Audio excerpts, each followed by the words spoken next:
The White House dealing with that devastating 1-2 punch, the bombshell book by Bob Woodward, and that searing anonymous op-ed in the New York Times. And it comes, as you say, as former President Obama is breaking with the tradition in which former commanders in chiefs don't criticize their successors. He's now entering the heart of the fight.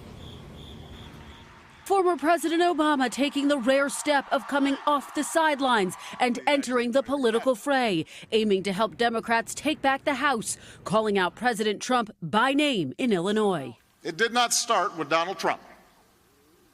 He is a symptom, not the cause. And barnstorming in critical races in California. The fact is that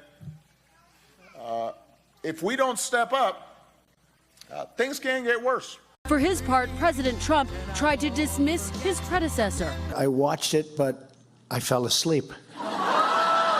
The vice president taking a different tactic. It was very disappointing to see President Obama break with the tradition of former presidents and become so political and roll out the same tired arguments. It comes as the Trump White House is increasingly engulfed in its own set of controversies, including that scathing op-ed by an anonymous Trump official. More than 24 officials have denied writing it. The op-ed echoing themes in the tell-all book from veteran journalist Bob Woodward, accounting widespread dysfunction. Over the weekend, Mr. Trump lashed out. And by the way, then this idiot Woodward who wrote this book, which is all fiction. But Woodward fired back. He's wrong, and my reporting is meticulous and careful. Telling CBS News. You look at the operation of this White House, and you have to say, let's hope to God we don't have a crisis.